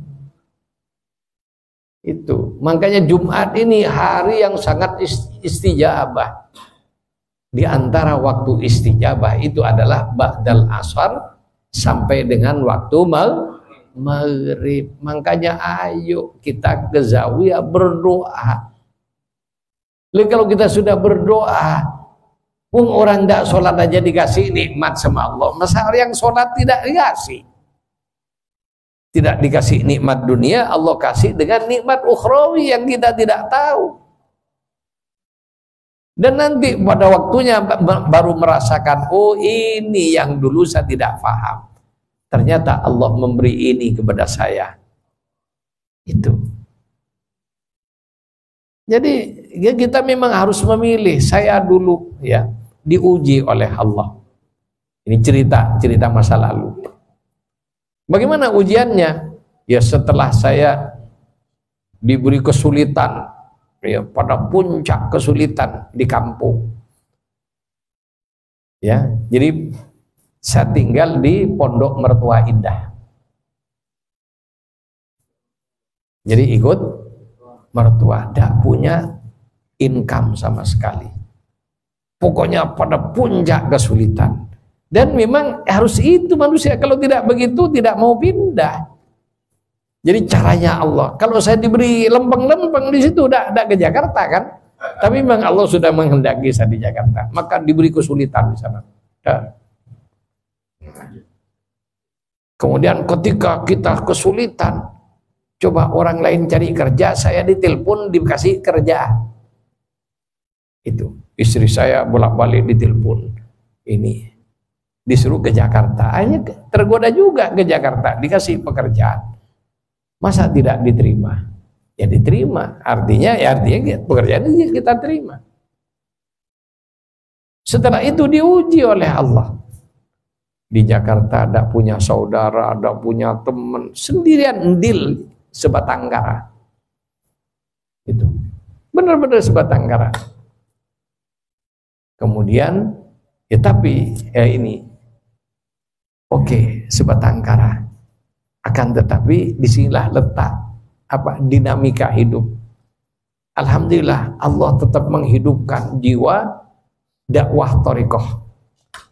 Saya tidak boleh diam. Saya ngajak selama 2 tahun, ngajak teman-teman di kantor. Di BDN kan ya ratusan kantor itu kan, ribuan orang. Saya jadi imam masjid di situ. Dengan izin Allah saya diterima jadi imamnya. Ngajak sini, ikut hailalah 2 kali.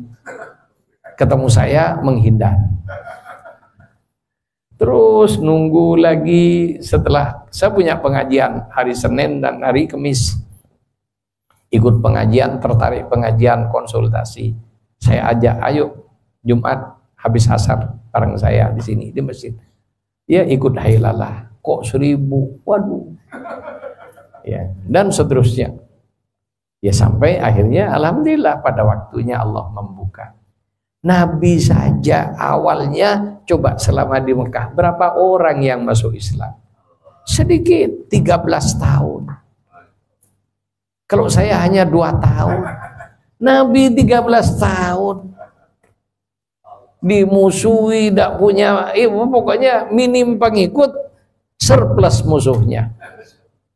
Itu akhirnya ketika Allah akan memberikan keberhasilan, Allah perintahkan hijrah dulu ke Madinah. Di situ Allah memberikan pintu rahmatnya, sehingga Allah turunkan ayat idza jaa nasrullahi wal fath. Kalau sudah datang pertolongan Allah dan pembukaan, penaklukan Mekah yang tadinya tertutup dibuka oleh Nabi. Al-Fatih lima idza jaa nasrullah. Tapi berapa tahun? Setelah 13 tahun terusir Nabi ke Madinah, di Madinah 10 tahun dan baru bisa menaklukkan Mekah sebelum wafat. Kurang lebih 3 tahun. Coba bayangin. Dikerabas mulus-mulus. Nabi saja kayak gitu. Apalagi kita. Itu. Oleh karena itu ayo kita berjuang. Ya sebelum ini, terutama yang tua-tua ya ini ayo. Jadi jangan sampai hilang dari hati kita. Di Jakarta harus berdiri zawiyahnya Syekh Tijani. Sehingga ketika kita mati kelak terbujur, kita sudah punya tabungan. Yang tiap Jumat, tiap hari ada orang wadifah, tiap hari ada orang ini.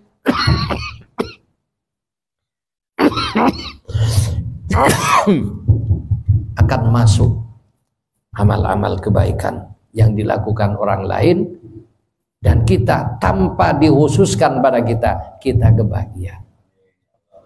Itu. Jadi bukan untuk siapa? Untuk kita semua.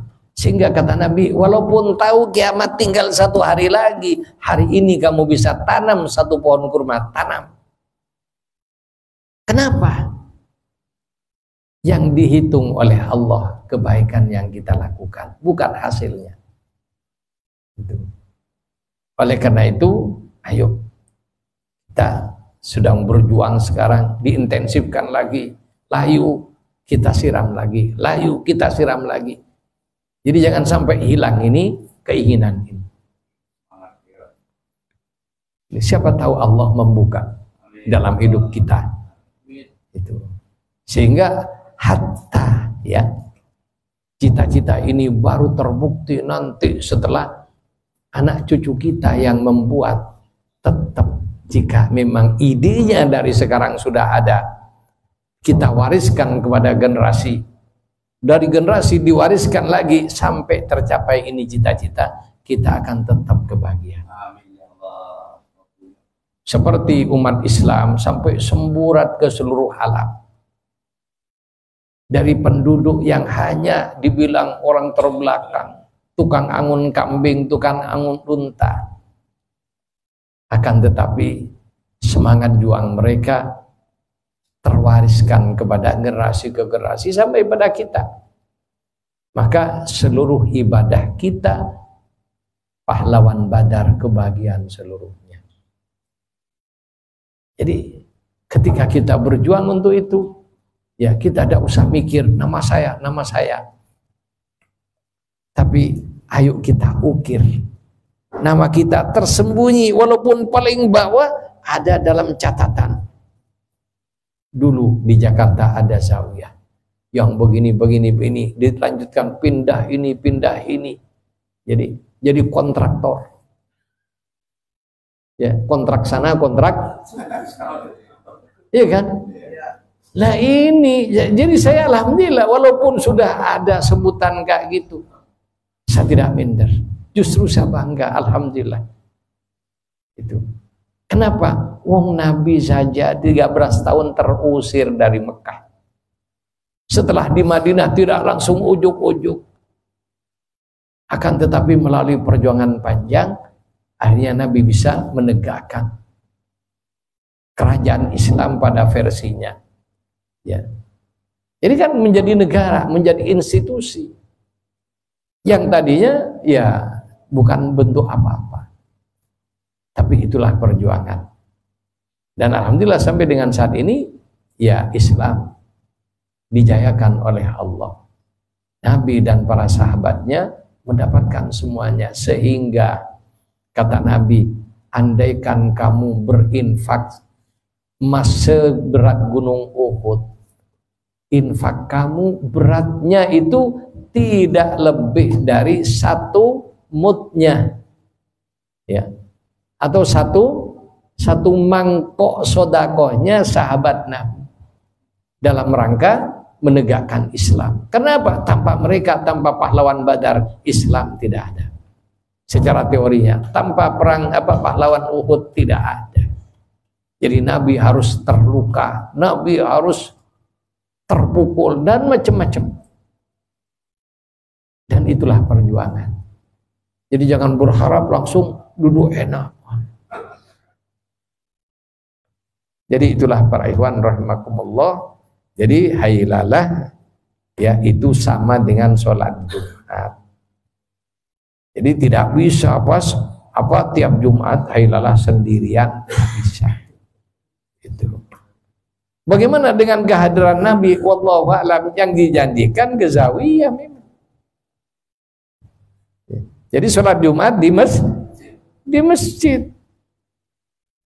Makanya ada hukum tersendiri tentang masjid yang tidak sama dengan musola. Ada hukum sendiri dengan zawiyah yang tidak sama dengan masjid, tidak sama dengan musola. Musola juga tidak sama dengan ruang tamu rumah. Ini jadi ada hukumnya. Makanya kalau kita baca kitab-kitab fikih ada ahkamul masajid. Hukumnya masjid. Di Bughyatul Mustarsidin itu ada ahkamul masajid. Apa yang boleh, apa yang tidak boleh, dan lain sebagainya. Demikian juga apa yang boleh di zawiyah dan apa yang tidak boleh di zawiyah. Termasuk wirid-wirid di zawiyah bagaimana, itulah Thariqah Tijaniyah. Sehingga kita jangan terpancing ini, itu, dan sebagainya. Ayo kita istiqomahkan kita.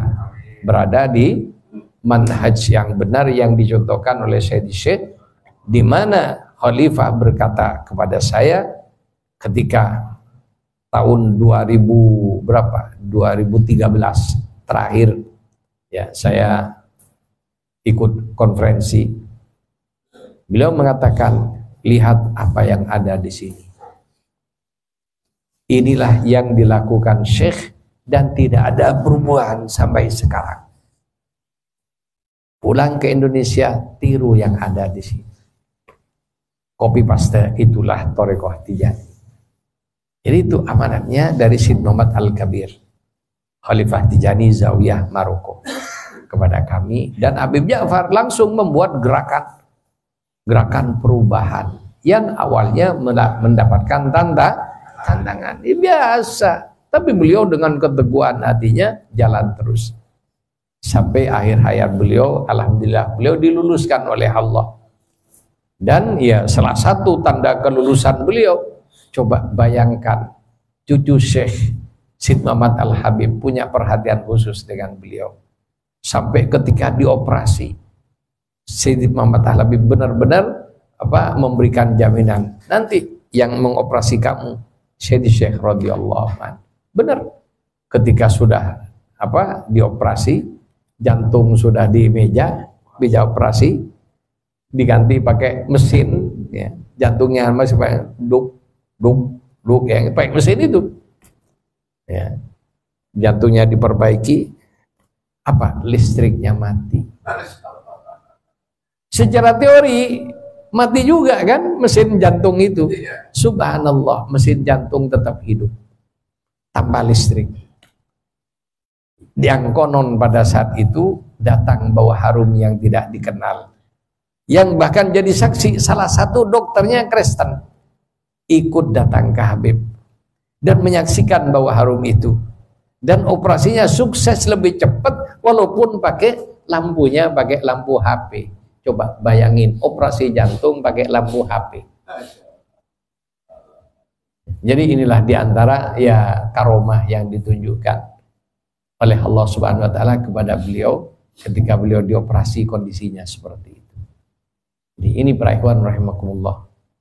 Ada lagi pertanyaannya? Jelas materi dari awal sampai akhir bagus. Iya. Enggak ini Mbak, kemarin kan motor mogok. Iya. Ya saya ke bengkel, ya udah saya baca la ilaha illallahnya, hailalanya.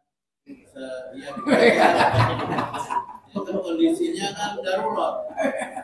Iya, yaitu tadi kalau kondisi kayak itu kan lain cerita. Cuma jangan sampai tiap Jumat motor mogok. Ya jangan lah. Itu ngabisin duit. Kalau air mogok ya Pak. Itu pun enggak bagus. Ada lagi, tidak ada? Ya, gimana Pak Jiraim? Waalaikumsalam warahmatullah. Mengenai jaminan surga Pak, keluarga, anak, istri dan orang tua dalam surga. Ya. Ketika itu termasuk umpamanya nih suaminya sudah masuk dari dulu, nah istrinya belum. Sementara istrinya dan anak-anaknya ya seolah-olah kalau mau berbuat sesuatu di dalam torekot atau mau waktunya rela itu seolah-olah ada sinis atau tidak menerima. Iya, jadi jaminan ini syaratnya mahabbah. Jadi istri mahabbah dengan tijani, anaknya mahabbah dengan tijani, kedua orang tua baru dapat. Kalau mahabbah, kalau memusuhi ya lain cerita. Intinya seperti itu. Dan ya kita jangan pesimis, doain mereka Allah buka hatinya. Karena juga saya melihat sendiri ada ya di satu daerah, ya di satu daerah ada ustadz masuk thariqah. Kemudian ya istrinya tidak langsung mahabbah, malah membenci. Sampai saking parahnya anaknya lagi buang kotoran, lagi najis, suaminya lagi baca lazim, didudukan anaknya. Ada. Tapi karena bersabar akhirnya Allah buka juga. Dia sekarang sudah kayaknya sudah tidak kayak gitu lagi. Kalau dulu ceritanya begitu. Jadi itulah biasa perjuangan. Dan itu seninya kayak gitu. Ya kita jangan marah, ya doakan. Ya sebagaimana apa doa Nabi Shallallahu Alaihi Wasallam,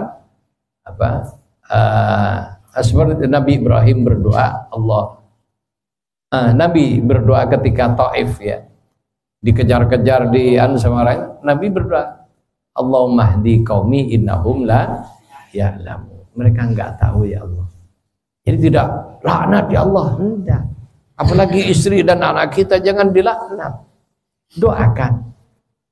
Ya, moga-moga ya orang tua kita yang belum senang dijani, saudara kita, anak-anak kita, makanya perkenalkan. Ya kalau perlu ajak silaturahim dan lain sebagainya, insya Allah. Ya. Berarti itu kesimpulannya apabila beliau tidak ridho atau tidak senang, ya tidak dapat. Tidak dijamin. Ya tidak ada penjaminan. Nah, itu tadi Pak, karena kita itu orang awam biasa itu pernah ada ngobrol. Berarti kalau itu enak dong, istrinya kecil, anaknya agak beres, tapi bapaknya masuk ke rekor, enak dong dia yang bandel. Ada yang begitu Pak. Iya, ya itu. Alhamdulillah ini ya. Ya jawabannya bisyartil mahabbah. Jadi jaminan itu didapat dengan catatan yang bersangkutan mahabbah. Kalau memusuhi tidak bisa. Itu. Ada lagi? Cukup? Ya gimana? Waalaikumsalam warahmatullahi.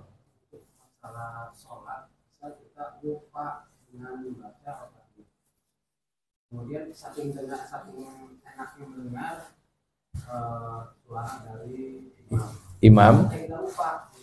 Iya. Setelah itu apakah boleh nanti diulang sholat itu atau bagaimana? Iya. Ya, masalah makmum membaca suratul Fatihah ya itu ketika memungkinkan. Tapi kalau sudah mepet misalnya ya, yang penting kita ke bagian rukuk, maka itu kita ikut dapat 1 rakaat. Artinya dalam kondisi mepet makmum tidak ikut baca Fatihah ya. Tapi rakaat kedua dan seterusnya berikutnya akan tetap membaca Fatihah. Pada waktu tertentu asik mendengarkan bacaan imam yang bagus, maka tanpa terasa ya tidak ikut baca tapi ikut menghayati bacaan imam. Maka yang mendengarkan yang membaca dan yang mendengarkan itu sama. Kalau memang tidak baca tapi menghayati bacaan imam, itu sebenarnya kan membaca kalau kayak gitu. Nah, yang repot ini imamnya baca Fatihah, makmumnya ngelamun kemana-mana lah, itu yang tidak kebagian. Seperti itu. Ya. Tadi berbicara masalah sahih, Pak. Ketika ini kita dalam perjalanan ada sesuatu yang tidak ketemu dengan sesuatu musuh yang artinya kita membela diri. Ketika itu saling berperang atau bacok-bacokan perang lah bahasa. Nah terus kita itu sampai meninggal dengan bahasa tersebut. Itu termasuk bagaimana? Ya. Jadi bagaimana ada orang sama-sama muslim misalnya ya carok ya atau berantem sampai salah satunya meninggal. Ya, yang mana dalam kondisi itu yang membunuh ya memang niatnya membunuh, yang terbunuh aslinya juga sama-sama ingin membunuh. Nah, ketika topik yang menjadikan terjadi saling membunuh ini adalah sesuatu yang tidak seharusnya terjadi, maka yang membunuh dan yang dibunuh sama-sama kena azab neraka. Akan tetapi pada suatu saat misalnya dibegal, kemudian orang yang dibegal membela diri dan terpaksa membunuh begalnya. Ketika membunuhnya tadi karena ingin memberantas kemungkaran, maka disinilah dia sama dengan berjuang fisabilillah. Jadi dimensinya ini luas. Jadi tidak apa langsung yang membunuh dengan yang dibunuh sama-sama masuk neraka, kalau sama-sama memang bernafsu ya untuk saling membunuh. Tapi kalau satunya ingin membela diri dan kondisinya sudah tidak bisa memungkinkan lagi musuhnya terbunuh, lain lagi. Jadi dia membunuh karena membela diri, contohnya dirampok dan sebagainya, terpaksa. Ya kalau sudah kayak gitu, kalau tidak membunuh dibunuh ya tidak apa-apa dan masuk golongan jihad kalau seperti itu. Jadi pembahasannya ini tidak tidak sesederhana ya yang terlihat oleh mata kita. Ya. Bagaimana? Cukup? Baik, moga-moga malam ini Allah beri kita ilmu, Allah beri kita pemahaman, Allah beri kita mahabbah yang mendekatkan kita kepada Allah Subhanahu wa taala, mendekatkan kita kepada Rasulullah dan Sayyidi Syekh radhiyallahu anhu. Hadanallahu wa iyyakum. Wassalamualaikum warahmatullahi wabarakatuh.